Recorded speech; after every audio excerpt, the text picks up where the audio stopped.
vamos a comenzar. Bueno, a Sol Carnicero no os la presento, ya sabéis que es la reina de Sos del Rey Católico. Ella estuvo aquí como 6 meses, era la directora de producción de La Vaquilla, pero claro, La Vaquilla porque estamos en Sos del Rey Católico, pero ella ha sido directora de producción, ayudante de producción de millones de cosas. Ella empezó, en cierto modo, con Narciso Ibáñez Serrador, que también es un tío muy interesante en cuanto a cómo llevaba, por ejemplo, los cuentos, cómo las trasladaba a la pantalla y las hacía legibles.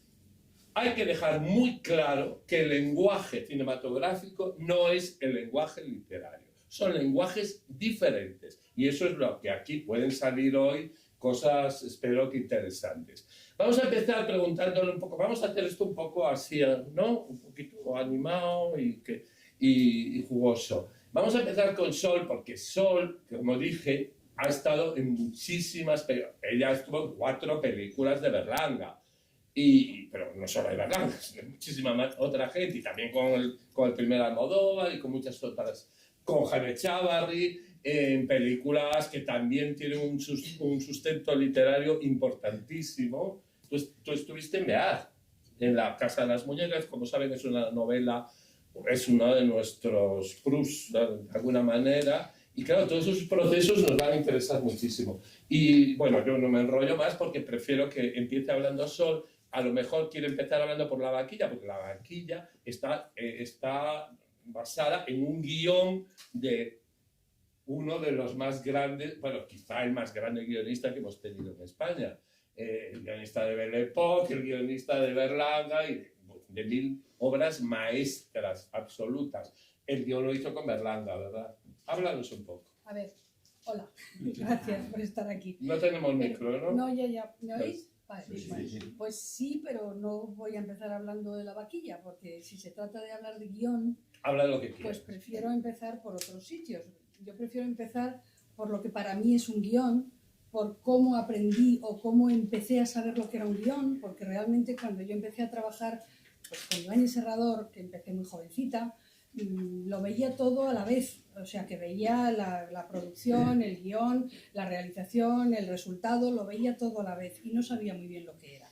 Y me fui dando cuenta de lo que era un guión cuando ya empecé un poco después a trabajar en cine y cuando tuve la mala suerte de caer en el sitio adecuado.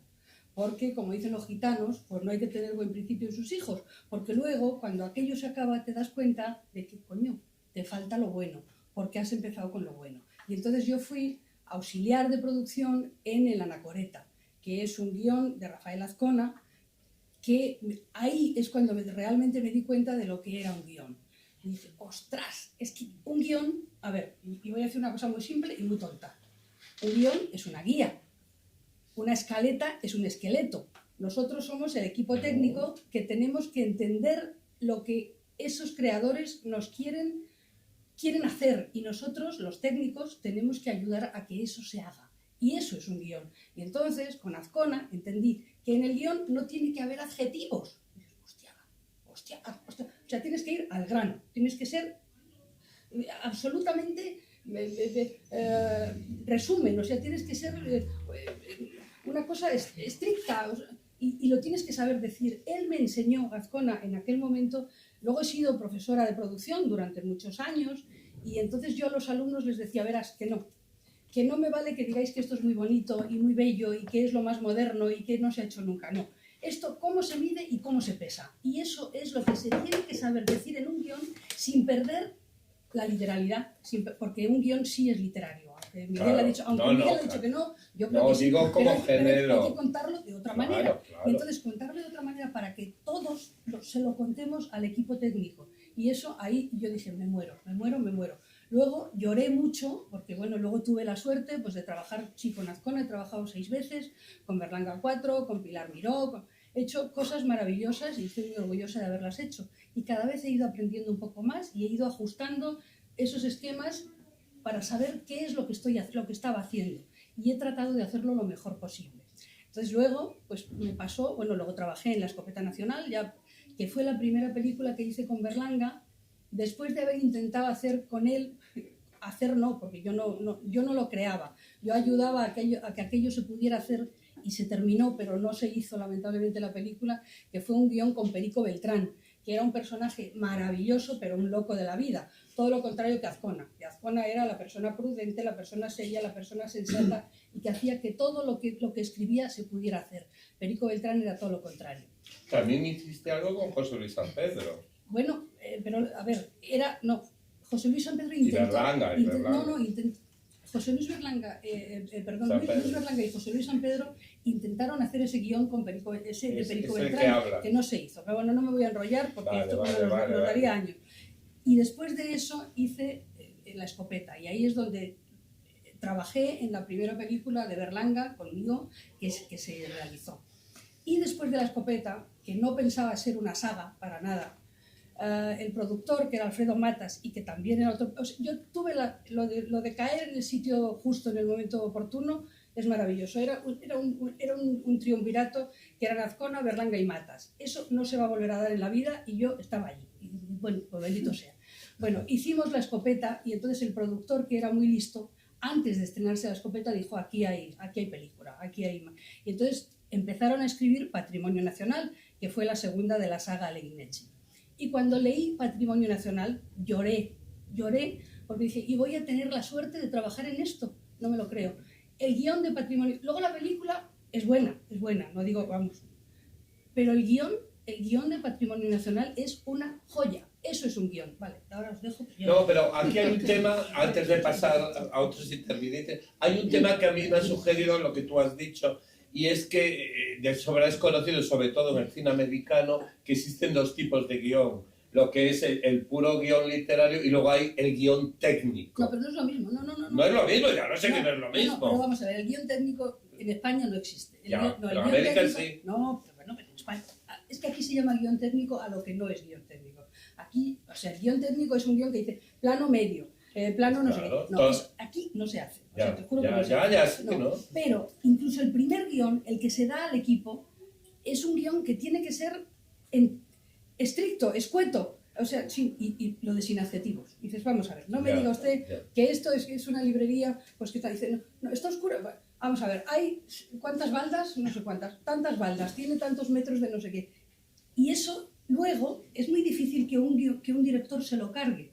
Porque claro, un guión, y aquí me voy a meter en otro berenjenal, pero lo acepto, muchas veces vemos una película y decimos, qué mal guión tiene. Y dices, ¿y por qué? ¿Y tú qué sabes? ¿Tú qué sabes si ahí había un buen guión y se lo han cargado? ¿Cómo lo sabes? Bueno, a veces se editan, ¿no? Hubo una época que se editaron. Se editan después. Sí, claro, bueno, pero entonces pero el guionista, que para mí es la persona más importante de una película, porque lo es, está como abandonado. Nadie piensa en el guionista y dices, oiga usted, vamos a ver, de un guión bueno te puedes hacer una mala película. Una buena película con un mal guión, yo lo veo muy difícil, ¿eh? Es difícil. Entonces, bueno, pues hay casos. Vale.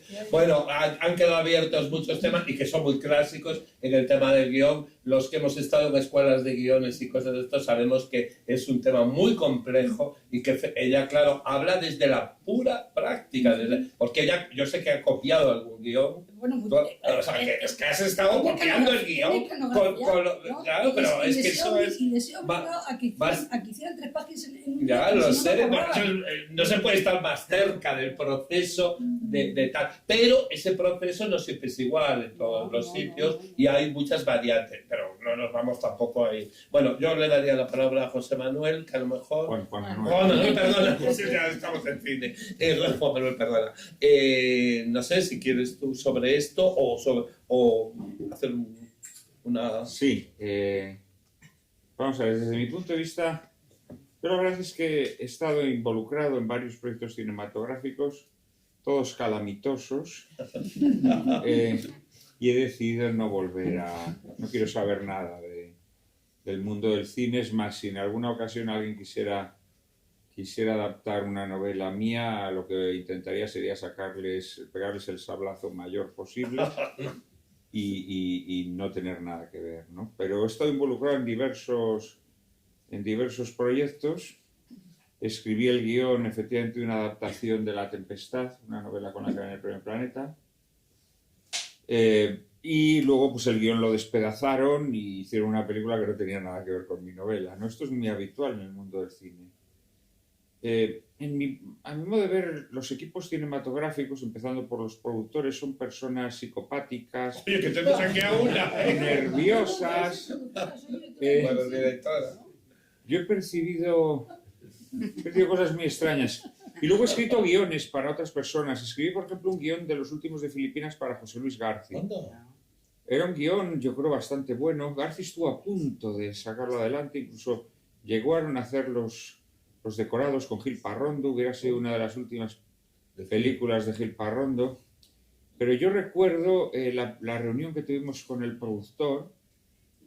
El guión era hermoso, me quedó bien, modestamente. Luego escribí con él una novela, cuando la película nos hizo, escribí una novela que se titula Morir bajo tu cielo, que está basada en el guión que yo escribí, que es una de mis novelas favoritas dentro de lo que he escrito. Y recuerdo el primer encuentro con el productor, y lo primero que dijo es: coño, pero es que aquí tenéis que tenéis que haber metido a un soldado que hiciera de cocinero guarro para que contara chistes, para darle un papel a Santiago Segura.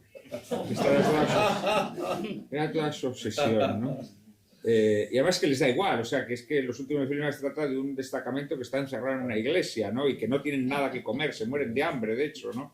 Pero él quería meter a un cocinero que contara chistes guarros y que para darle un papel a Santiago Segura. Bueno, hice otros guiones, me adquirieron los derechos de algún otro libro, participé también en la escritura de otros guiones, pues ninguno se realizó. Ninguno se realizó y probablemente pues, haya sido lo mejor que me ha podido ocurrir, ¿no? En líneas generales, yo diría que cine y literatura son dos formas de expresión artística en contra de lo que nos ha dicho nuestro improvisado moderador.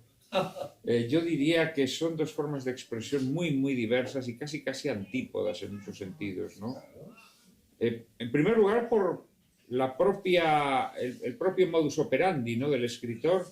El escritor, el suyo es un trabajo muy personal y es un trabajo solitario, ¿no? Y es un trabajo en donde es dueño y señor del mundo que concibe, ¿no?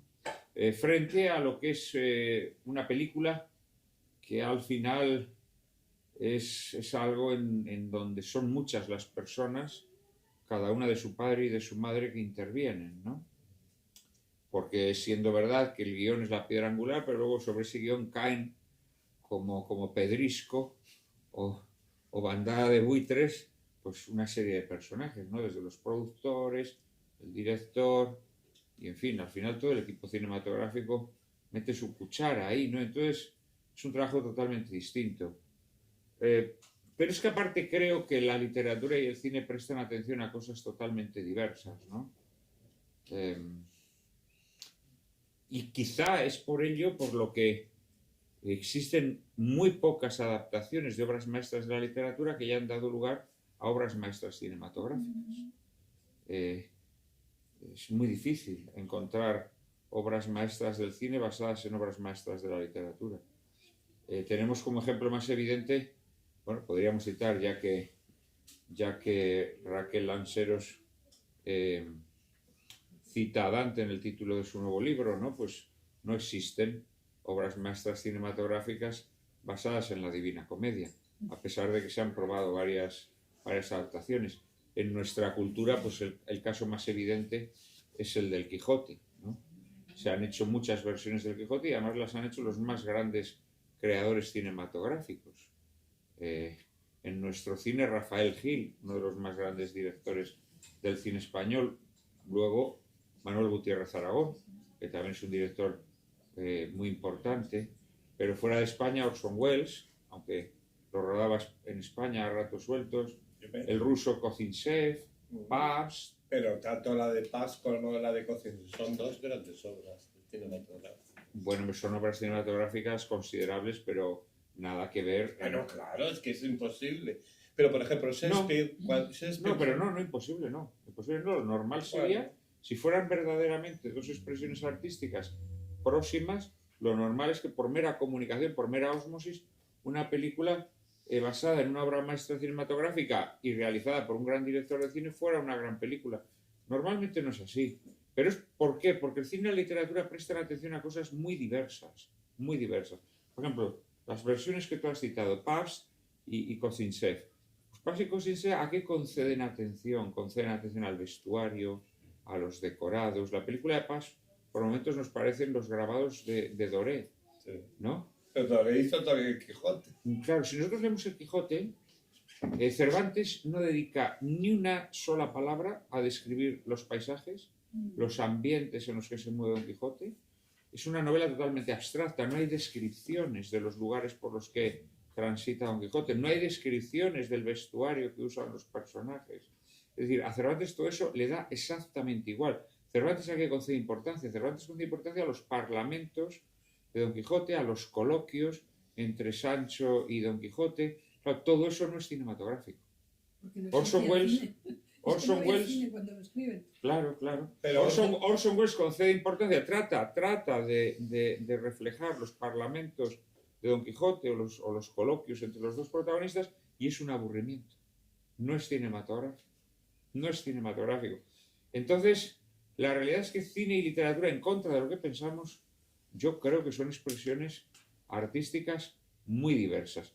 Y por el contrario, tenemos multitud de películas, obras maestras de la historia del cine, que están basadas en bazofia literaria, Eso es verdad. en noveluchas de kiosco. Hitchcock, por ejemplo. Vértigo. Vértigo. Sí. Vértigo está basada pues, en una Psicosis. novelita. Psicosis. Todas las películas de John Ford están basadas en cuentos ínfimos que se publicaban en las revistuchas de kiosco, donde se contaban en noveluchas del oeste. Todas las películas de John Ford. Espera, porque Hay una excepción, por lo menos. hay muchas. Sí, hombre, no, ahí Hay millones de No, millones no. Sí, hay millones, porque todos son Welles. Todos son Desde Welles. de una intermediación, pero parte de Boba de Sebo, de De Maupassant, sí, la dirigencia. Una maravilla. Y Orson Welles, imagínate, Campanadas a medianoche, todo Shakespeare, yo creo que sí tiene grandeza en Orson Welles. Pero claro, Orson Welles empezó en el Teatro Mercury, y haciendo Shakespeare, y hay como una transustación. Sí, hombre, sí. Hay casos. Sí. Y fíjate, Muerte en Venecia, por ejemplo, que es Thomas Mann, y hay muchos casos, no, y tal, pero Pocos, sí, pocos, claro, pocos. no, hay muchos más de los que parecería. Y es cierto que de una mala novela o de una novela mediocre puede salir una obra maestra absoluta. Es cierto. No mediocre. De una bazofia. Bueno, No, sí, pero no, una... O sea, la mayor parte de las películas del cine clásico americano están basadas en relatos o en novelas ínfimas de kiosco, o sea, literatura basura Pero directamente. Pero Sí, estáis sí. olvidando una cosa, Sí. o no la estáis diciendo, porque no la estáis olvidando, lo sabéis, que es el dinero. El dinero entra en la producción de una película. Entonces, cuando, Está la directora de cuando se producción. hacen con una cantidad menor de la que necesitan, salen bazofias. Sí, pero mira, vamos a ver, por ejemplo, para que entendamos lo que quiero decir. Algunos de ustedes habrán leído Guerra y Paz, por ejemplo, ¿no? Bueno, Guerra y Paz, Kim Vidor hace una adaptación con todo el dinero que quieras y más, con los mejores actores, Audrey Hepburn, Henry Fonda, Mel Ferrer, un diseño de producción impresionante. Bueno, pues Guerra y Paz de Kim Vidor es una película que está muy bien, pero es que no tiene nada que ver con la obra de Tolstoy. Nada que ver. Aquí entraríamos en un tema muy interesante, y es cómo los grandes directores de cine a veces hacen suyo en todas las películas cualquier guión, porque Guerra y Paz evidentemente es bastante fiel en lo que coge, porque es una novela muy grande, no está No, todo... y es una buena película. Y es una estupenda película. Pero no se puede comparar, comparar. Pero lo que quería introducir es otro elemento. La Guerra y Paz, la de Bordachuk, que son 8 horas, es magnífica y coge toda la novela. Pero la de Kim Vidor, a mí lo que me entusiasma a veces de estas adaptaciones es que la de Kim Vidor, no puedes decir que no esté ahí Tolstoy, sin embargo, es una película de Kim Vidor. El mundo vidoriano está en Guerra y Paz de otra manera y puede enlazar con otras películas de Kim Vidor. Eso es cuando ya hay una autoría cinematográfica, como está en Hitchcock, claro. Coja lo que coja, va a ser Hitchcock. Eso está claro. Bueno, esto es apasionante y tiene muchos filamentos, pero tenemos aquí a dos damas también de la literatura que pueden aportarnos a lo mejor nuevas perspectivas, Ana. Tú que has estado con guiones también. Yo estoy con guiones, pero yo estoy con la idea de que puras Sofía luego son obras maestras, pero además sobre todo porque te dejan mucha más libertad. Lo sabemos. Claro, entonces lo que cogen, porque a lo mejor la idea de esa Sofía es buena y claro, y entonces empiezan a trabajarla. Cuando tú estás ante una obra maestra, con ese respeto de la obra maestra, pues te impide meter todo lo que deberías de meter para trasladarlo al guión cinematográfico. Pero es que también, cuestión... también depende del tipo de literatura en la que se basa. No, por ejemplo, la literatura más festiva, pues a veces da muchas obras y una misma novela se puede llevar 300 veces a la pantalla y dar 30 películas interesantes. Por ejemplo, Los Tres Mosqueteros. Los Tres Mosqueteros, hay 40 versiones y muchas son buenas, muy divertidas, muy cinematográficas. La de Yoshide es estupenda, tiene un movimiento que tiene la novela. Es que, claro, la literatura es un mundo. Y entonces depende de qué literatura llevas a la pantalla. No es igual el teatro y tal. Y yo quería introducir aquí un nuevo elemento que no hemos hablado, y es el tema de la poesía llevada al cine. Un ejemplo clarísimo es Pasolini. Un ejemplo clarísimo es Pasolini. Teorema no se basa en una novela, ni se basa en una obra de teatro, se basa en un poema. Y aquí, sí, el cine de Tarkovsky, el cine... Todos los guiones que hace Tonino Guerra, que es un grandísimo poeta, el friulano y tal, que es el guionista de Marcor, pero es también el guionista de Tarkovsky, es el guionista de casi todo lo mejor de Antonioni, y ahí hay un punto de vista, porque es un poeta, y no hay duda de que el cine que se basa y tal, y aunque sean autores, esto es un elemento que a mí me interesa mucho, aunque sean directores muy distintos en su concepción cinematográfica, como puede ser Antonioni y Fellini, no tienen mucho mundo en común, a pesar de ser italianos. Pero, sin embargo, cuando hacen guiones de Tonino Guerra, hay un mundo poético, cuidado, no digo poético de puestas de sol, sino poético de poesía auténtica en muchas de sus películas, incluso en Tarkovsky y otras. A mí me parece que esto puede darnos, no sé, Ana, perdona, no sé si... Bueno, porque ahora es otra cosa de la que estamos hablando.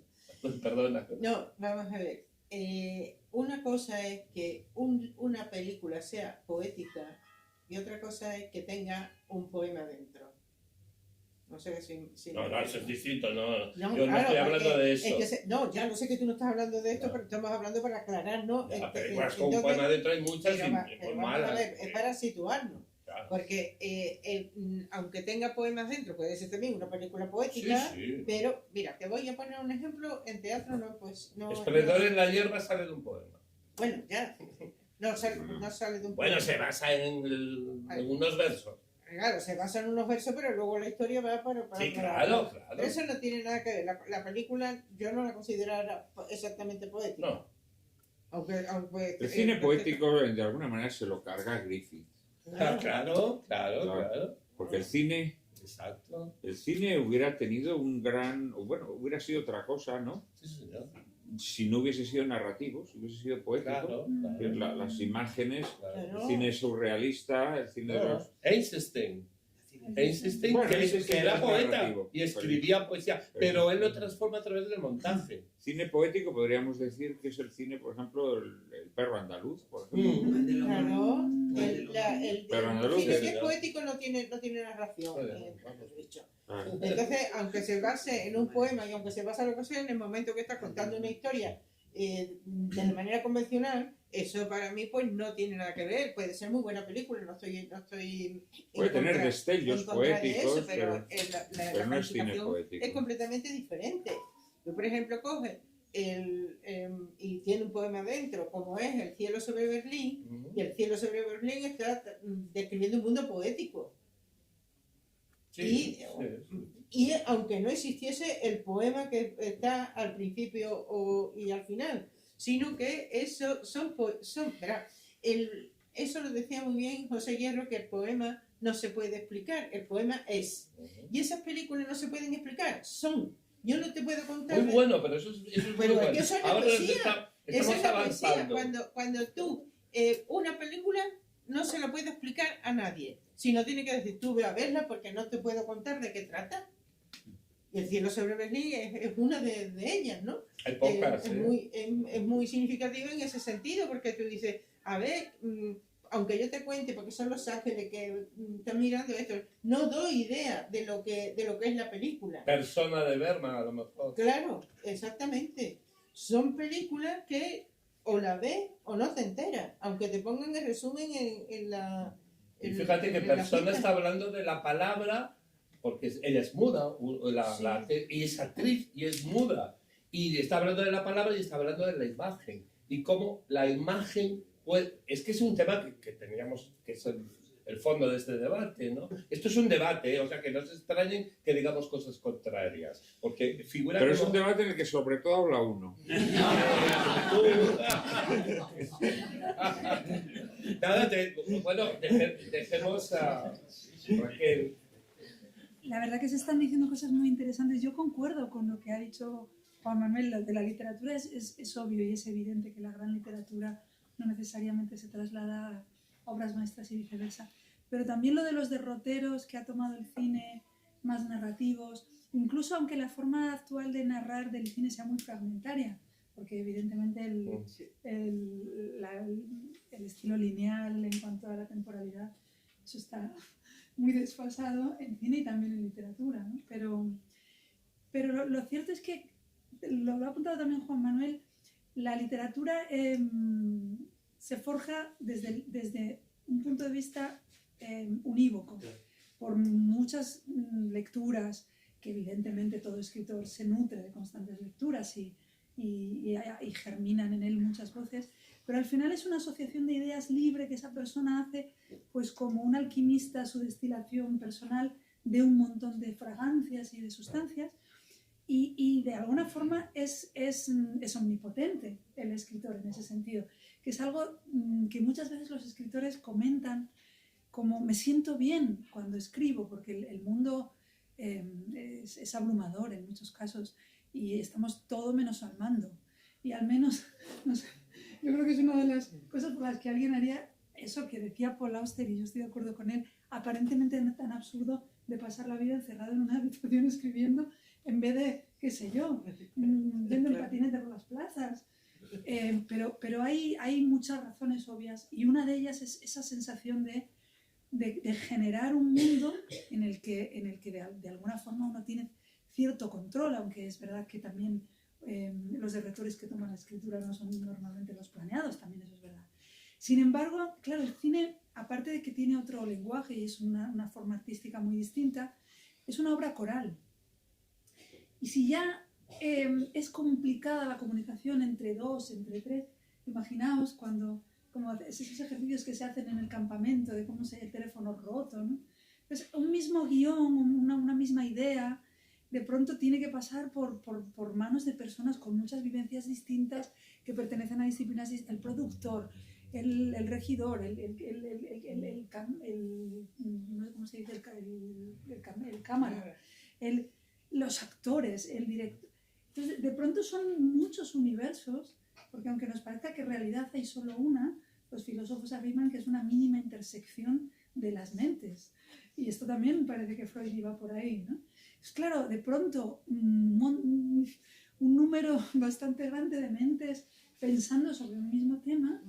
Y aparte te voy a decir, si el actor o la actriz no da el personaje que debiera dar, no porque a lo mejor lo esté haciendo bien ni mal, sino porque por sus características no encaja. Entonces, si tú estás poniendo una actriz que no te pega, que esté haciendo eso de ninguna manera, o un actor, eso ya está chocando completamente con la historia, ¿no? Y luego, claro, el lenguaje, por ejemplo, en el cine es muy importante también la música. Hay muchas artes. Fotografía. La fotografía, evidentemente, la imagen, que es todas son artes poéticas, en realidad, ¿no? Pero ¿no te parece que en el cine el papel del director es, en cierto modo, el papel de autor de la película? Porque es el que tiene que hacer toda la simbiosis. Y por eso hay gente como Hitchcock, que efectivamente, aunque coja un tema baladí, pues hace una obra maestra. él confesaba que Psicosis no le había interesado para nada la novela de la que se basa. Pero el personaje de la novela no tiene nada que ver con el que cogió. Pero el que cogió es mucho más, claro, el que cogió le convenía más. Pero él se interesó y quiso hacer la película por la escena de la ducha. Se escribe de Solitario Triunfo. El personaje de esa película, el que haya escogido a ese ser tan perturbador, Bates. que además Norman Bates. que además tiene, por un lado parecía que era cuando está hablando con la muchacha, tiene cierto encanto de muchacho tímido y todas esas cosas, pero luego tiene ese mundo oscuro y tenebroso, es que eso es un acierto y funciona mucho mejor que si hubiera cogido otro, porque tú en un principio tienes simpatía por pero esa era mi pregunta que os hago a vosotros, y yo no voy a hablar. ¿Qué pensáis del papel del director como autor, como nuevo autor? No sé. Sí, yo creo, claro, hombre, se supone que es el director, naturalmente, el que da forma y vuelca su mundo creativo, ¿no? Lo que pasa que, bueno, efectivamente sí, pero ¿qué sería Hitchcock sin Bernard Herrmann, por ejemplo, no? Hombre, estoy de acuerdo. Claro. El ritmo, pero ahí es el ritmo ya, es el que le da el ritmo de toda la película. Claro, o mismamente, pues a lo mejor incluso las películas de Hitchcock, por ejemplo, algunas que tienen los títulos de crédito de Saul Bass, pues también. Maravilla. Claro, pues quiero decir que sí es el director, pero también rodeado de un equipo de gente que entienda al director, que complemente su genio, etcétera, etcétera. Pero sí, indudablemente el director es la figura principal. Claro, luego está el problema de los productores, ¿eh? De los productores que además, hoy en día más, porque claro, antes el productor pues era un señor que tenía dinero o capacidad para conseguirlo y que indudablemente de alguna manera imponía sus gustos, ¿no? O sea, pues las películas de Samuel Bronston, pues todas están cortadas por un mismo patrón, indudablemente, ¿no? Pero claro, es que hoy eso todavía es más fuerte, porque claro, una compañía como Netflix o como HBO va a querer que todas sus producciones tengan su impronta, de un modo u otro. Claro, a lo mejor con Martin Scorsese no pueden, ¿no? Pero si uno mira las series de Netflix, por ejemplo, las series de Netflix tienen unos paradigmas ideológicos, culturales, incluso formales, que se repiten. Que era lo mismo de los grandes productores de Hollywood, de la Fox, de Irving Thalberg y tal, tenían en cierto modo... Pero también... ahí es visual, yo me atrevería a decir... Ya. Hombre, sí, también hay una cuestión ideológica, por supuesto, claro, porque todas respiran... Pero bueno, yo creo que había más ámbito para la creatividad, ¿no? De lo que lo hay hoy. Era más personal en cualquier caso. Había un productor, ahora no hay un productor. Ahora hay una compañía. Unas compañías, unos entes. Claro. Y entonces había un productor, ¿se equivocaba o no se equivocaba? Y el director, en lo que estabais diciendo vosotros, pues yo creo que tiene que ser el aglutinador. O sea, para mí un director tiene que aglutinar primero lo que le viene, o sea, primero la historia. Después ponerse de acuerdo con el productor y saber que el productor manda porque está produciendo, porque está poniendo el dinero. Se tienen que entender, no pueden ir a la contra. Y después tienen que buscar todo, o sea, los actores tienen que estar de acuerdo y tienen que saber que eso tiene que... Bueno, yo he tenido, como decía al principio, la mala suerte de que eso lo he podido hacer. Ahora sé que no se hace así y por eso desde hace muchos años yo ya no hago cine, porque no me contratan. Porque yo cuando me dan un guión digo, ¿y esto cómo se va a hacer? ¿Y quién lo...? Y dicen, ¿a ti no te importa? Y hombre, si no me importa, pues yo no pinto nada. No se hace así. O sea, ahora mismo además hay unos algoritmos. Ahora mismo escribir un guión es una cosa... Dice, en el minuto 15 tienes que meter un trans, en el minuto 30 un negro, no sé, perdonadme, no sé si se puede decir negro o no, pero bueno, es horroroso escribir así. Entonces no sirve esto, pero antes, vamos a ver, cuando yo hacía más o menos películas dignas, nos lo planteábamos de una forma bastante seria. El otro día con Manuel Gutiérrez Aragón, que tú lo has mencionado, le preguntábamos, él que es guionista y al mismo tiempo director, y unas veces ha sido guionista, otras solo director y otras guionista y director, que él decía siempre el guionista y el director se enfadan, nunca hacen la misma película, siempre están en contra y nunca hacen la misma película. Y entonces le preguntaban, bueno, y cuando tú eres el director de tus guiones, dices, me enfado conmigo mismo, porque es verdad, dices, no puede ser, hay una idea original que verdaderamente es la que marca. O sea, lo he dicho al principio y lo sigo repitiendo. Si no hay una buena historia, si no hay una buena cosa que contar, ya no sé si ya, porque se puede escribir de muchas maneras. O sea, para llegar al guión se puede llegar, como tú decías, con un poema, se puede llegar con un, ¿cómo lo llamábamos cuando empezábamos esto? Pues con un argumento. Hay 1000 formas de llegar y eso hay que irlo llevando para que todo ese equipo lo vaya entendiendo y el director de arte aporte, porque si tengo a Gil Parrondo, pues ¿quién me va a aportar? Pues naturalmente que Gil Parrondo va a aportar, pero el director tiene que saber aglutinarlos y la labor, para mí, la labor del director es la más fácil y la más difícil. Entonces, posiblemente si es listo, a lo mejor no tiene que aportar nada. Tiene que saber aglutinar lo que le dan los demás. Y si lo sabe hacer, pues lo va a conseguir. Si no lo sabe hacer, pues mala. Pero, o sea, además, si es genial, lo aglutina y lo eleva, ¿no? Eso. Pero ahí entra el toque personal, porque Berlanga, existe hasta un adjetivo de la Real Academia que es berlanguiano. ¿Dónde reside lo berlanguiano? ¿En aglutinar? No, hay un punto más allá, yo creo. ¿Y no os parece lo que ha dicho ahora Sol es muy interesante? Además lo ha dicho un poco chutando la pelota que le ha mandado Juan Manuel, ¿no? Porque a lo mejor el signo de nuestros tiempos, igual que evidentemente los productores ya no son personas, sino que son organismos, plataformas de donde hay mucho dinero internacional, donde ya las cosas se escapan de las manos pequeñas. ¿No está pasando un poco también en la literatura? ¿Nos parece que de alguna forma, igual que no puede haber un Berlanga, a lo mejor tampoco puede haber una forma concreta de hacer literatura que se hacía antes porque está pasando lo mismo? Porque también está todo monopolizado en 3 o 4... Menudo tema nos estás metiendo. Digo, porque estamos hablando de cine y la literatura. Totalmente de acuerdo contigo. Y espérate que llegue definitivamente el tema de la inteligencia. Ana. Sí, no es verdad. Mira, a ver, en mi caso, en cosa pequeña, porque naturalmente lo que yo hago no es de... Pero ya han empezado a cambiar el título de la obra. El editor te ha cambiado el título. Sí, claro. Entonces ya se empieza con así, que parece que es una tontería, pero ya van así. Después ya me dirán, oye, mete lo mismo, ¿no? Mete aquí un poco de no sé qué, por no sé cuánto. O cuando, ya te digo, no es mi caso, pero sí sé de otras personas que la novela tienen que tener más de 300 páginas. O tienen que tener, o sea, ya le están diciendo de cuánto tiene que tener el escrito, ¿no? Y eso, de verdad, poquito a poco te van minando el terreno y al final tú estás como escribiendo el dictado, de alguna forma. Y muy interesante lo que ha dicho Sol, a mí me parece que hay que subrayarlo. Ahí tiene que entrar o sea, los criterios de una moral contemporánea que se llama corrección política, que en principio parecía que estuvieran completamente contrapuestos al arte, porque el arte es el libertario, el arte no sigue los dictados de la moral al uso, el arte es en esencia anticonvencional, ¿no?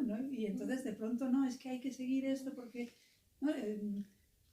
Pero ¿hasta qué punto estamos haciendo algo estaba que... hablando de cuando Berlanga de pronto pues hacía el verdugo. Y después es que te está revelando con todo lo que... Pero ahora eso ya no está ocurriendo. No, porque nadie se revela. No es que no puedo, es que no me dejan. Oiga, bueno, usted Pero contra eso estaba, por ejemplo, tenemos el ejemplo de Viridiana, estaba el genio de un Buñuel, de un artista, que le cambiaron el final y al final lo que hizo fue mucho más corrosivo. Mira, en vez de ligarse a las sobrinas, se ponen a jugar a las cartas los tres, sí, y es más corrosivo. Pero escúchame, yo estoy hablando con cambio de título, pero hay una cosa peor que es la literatura infantil.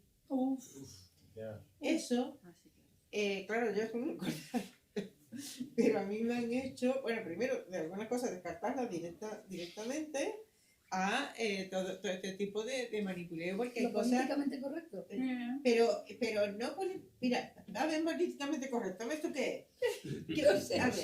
Yo puse en una historia que yo estaba contando, y que me estaba basando en una historia de una pintora que además el cuadro está en el Thyssen, que está ella, tiene una rosa tronchada porque ella pintaba flores y cuando se casa ya deja de pintar. Entonces le regala, un amigo suyo le regala el retrato de ella con la rosa tronchada, por eso y tal.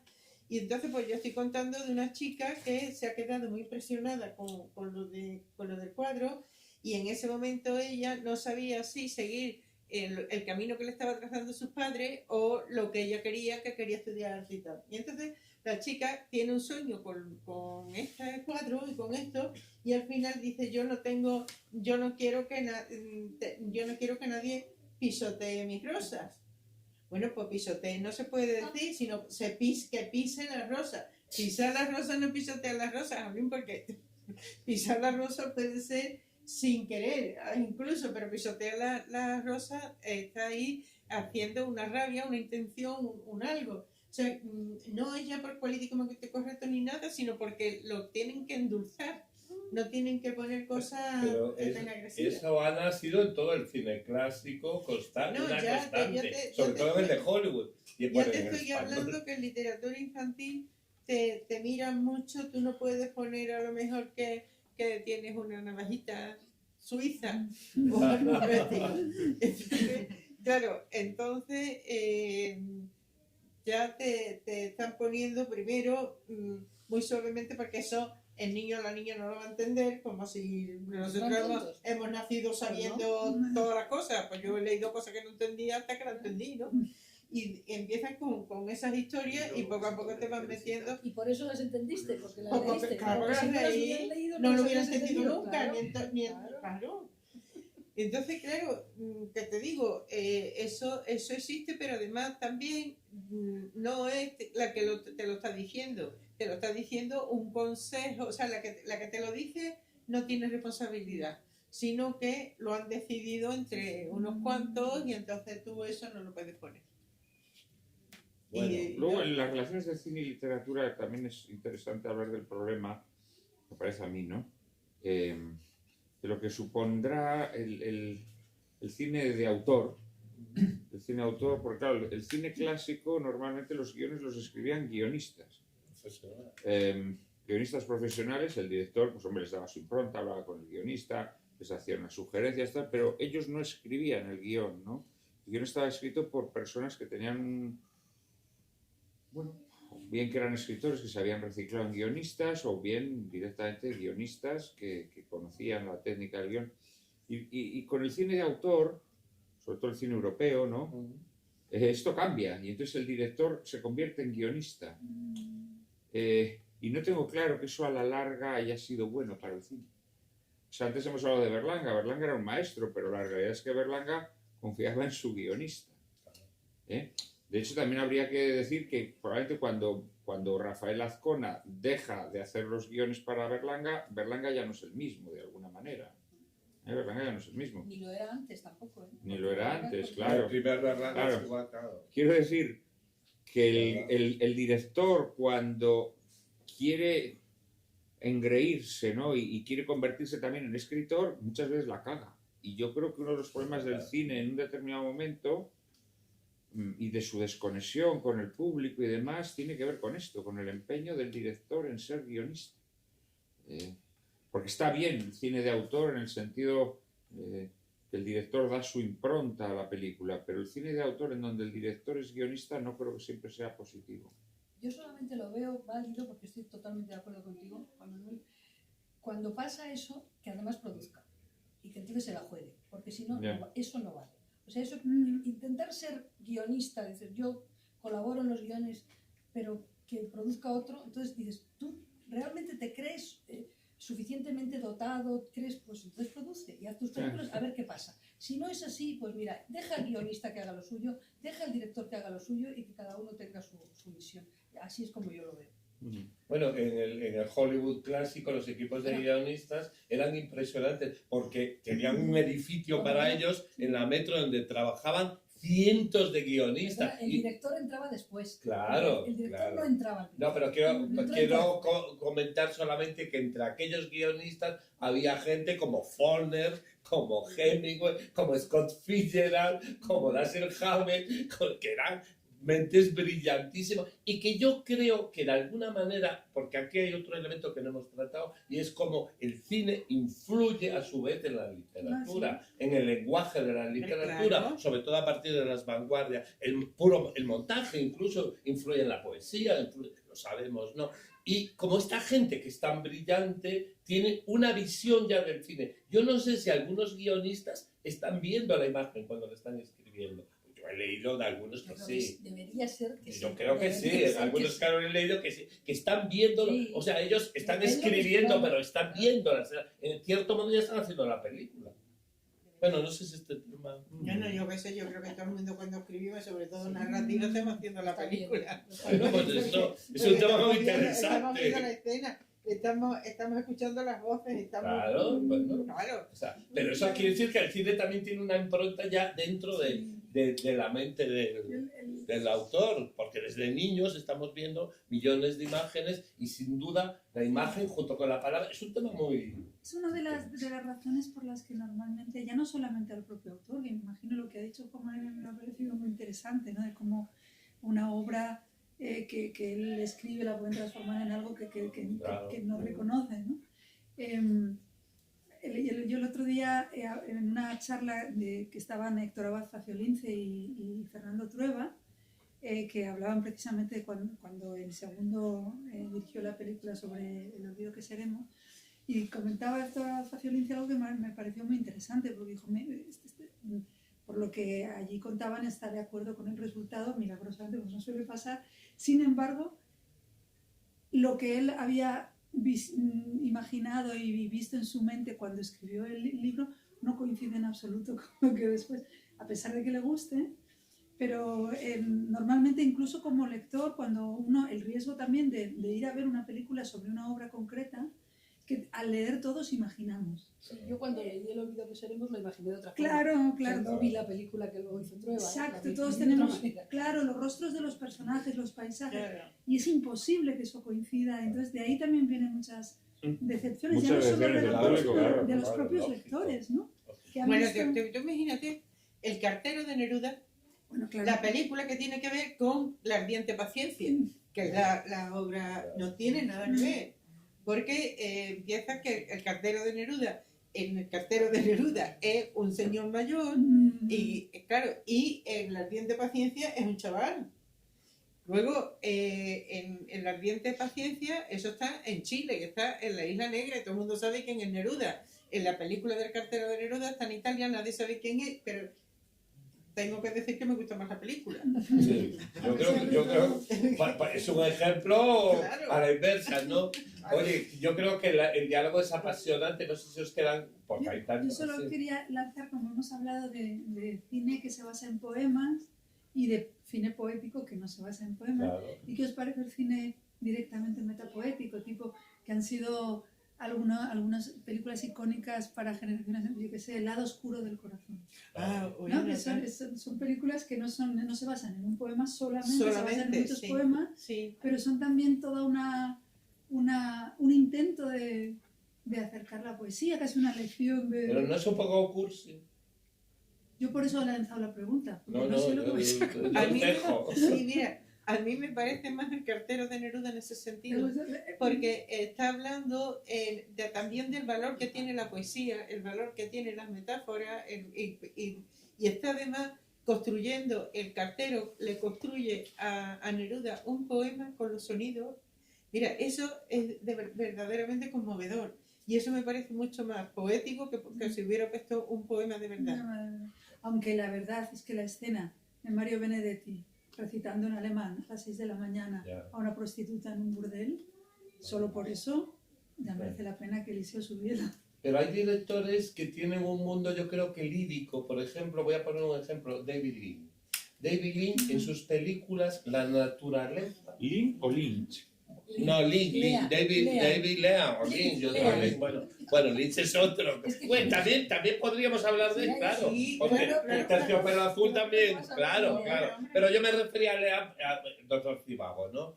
En las películas, Lawrence de Arabia, ¿no? La naturaleza, la luz, la manera de tal, no suelen estar en las películas. Nadie filma un campo, como en Doctor Zhivago, un campo de flores amarillas que se mueven con el viento. Y sin embargo, en él hay ese fondo, yo diría que lírico, no sé si poético, ¿no? Totalmente. No sé. Pero eso también hay que tener mucho cuidado, ¿sabes? Y es un arte el poderlo hacer Claro. sin caer En lo cursi, cursilería. Claro, como se suele decir, meter primavera y verso, Claro, ¿no? o sea, primavera y rosa en un verso, Claro, a ver quién sale airoso. claro, ¿no? Pero luego viene alguien y sale. En American Beauty, la escena de ese Sí. papel que lleva el viento y tal, evidentemente dentro de la narrativa tradicional del cine no pinta nada. Sin embargo, es un momento, yo creo que poético, no lo sé, Y muy emocionante. ¿no? Estoy de acuerdo. Bueno, creo que esto, como ustedes verán, da para muchísimo y además podríamos incluso discutir opiniones divergentes sobre algunos temas y tal, pero yo creo que han visto qué maravilla de intervenciones hemos tenido y creo que hemos quizá dejado ahí muchas sugerencias. No sé si hacemos un poquito, si alguien quiere preguntar, porque Manuel Neila levantaba antes la mano, le dejamos que nos haga una preguntita. Venga. Manuel, ¿qué decías? Sí, la lluvia de ideas que habéis lanzado, hay más de una pregunta, pero vamos a reducirlas en tres. Joder, tres. Tres, pero muy breves, muy breves. Muy breves, que tú las alargas más. La primera, lo de por ejemplo, lo de la Divina Comedia, el Quijote, Guerra y Paz. Yo me parece que es evidente la causa de que esas grandísimas obras no quepan en el formato cinematográfico. Es como meter 10 litros de un líquido en una botella de 1 litro. Es imposible. Me viene esto a la memoria porque creo que el Quijote lo hubieran hecho maravillosamente si hubieran rodado la ínsula Barataria, que está aquí cerca. Hubieran hecho otra vaquilla. Pero claro, es que quieren hacer el Quijote, que no caben 10 en una. Cuestión de cantidad, cuestión de perspectiva o de inteligencia, ¿no?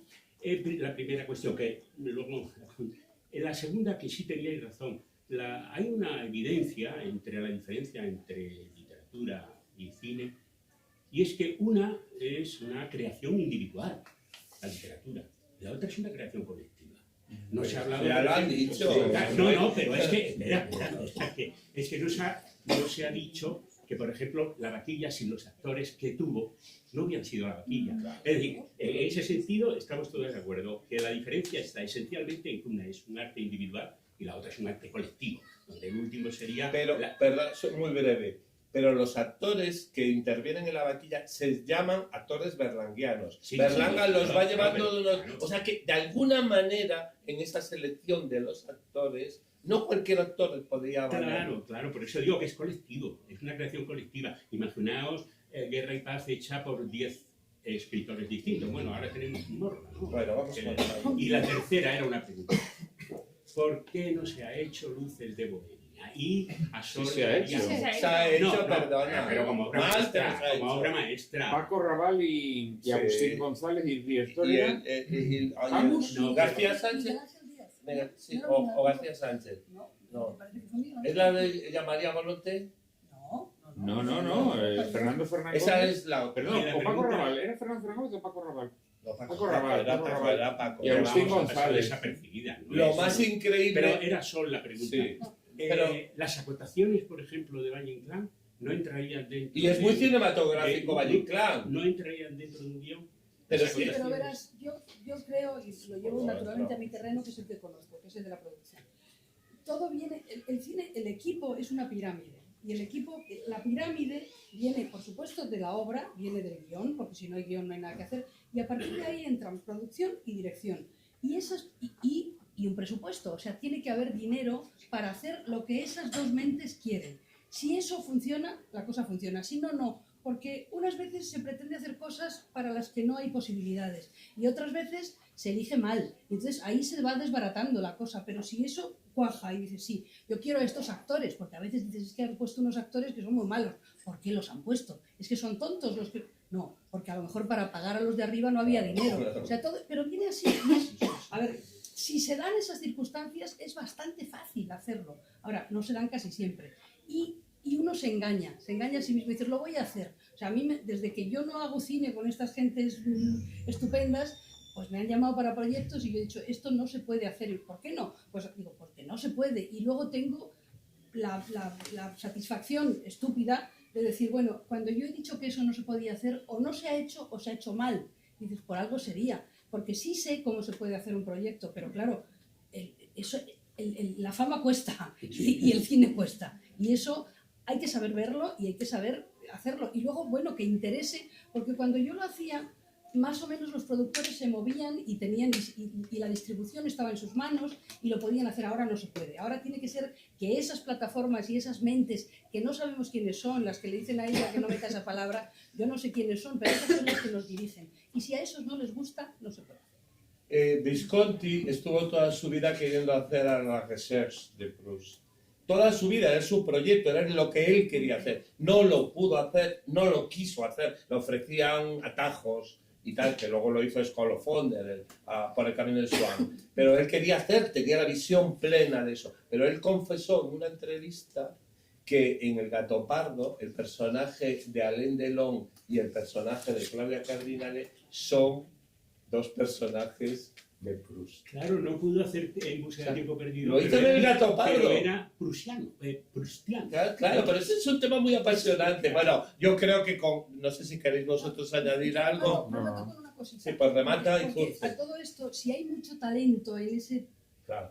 pasan cosas. Por ejemplo, Buñuel. Pues con Buñuel, cuando hacíamos, y yo estaba ahí de auxiliar, en ese oscuro objeto del deseo, el personaje de Conchita era una chica. Sí, claro. Una chica que hubo que echar porque estaba mal y porque se llamaba María Schneider y no estaba bien y la mandaron a casa. Y entonces se paró la película y hubo pues un casting francés, porque era la película de coproducción, y los franceses querían traer a una mujer, a una artista francesa, que era Carole Bouquet. Y él, en ese momento, en el casting español, conoció a Ángela Molina. Entonces él se enamoró de Ángela Molina y dijo, esta chica, a mí me gusta esta mujer y yo quiero que sea Ángela Molina. Esa discusión duró mucho tiempo y cuando Buñuel vio que aquello no prosperaba, dijo, las dos. Y entonces le dijeron, pues ¿cómo que las dos? Si solo hay un personaje, las dos. Y ahí está la película. Y eso está de Y genial, y es enriquecedor. Y funcionó.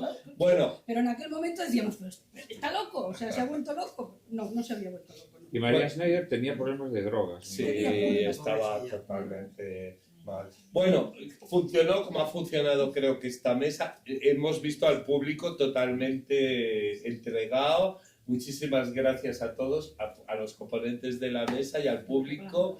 Y bueno, luego podremos seguir charlando, que seguro que alguno quiere hacer alguna pregunta, pero como comprenderán, el tema es muy intenso y muy grande. Muchísimas gracias y buenas tardes.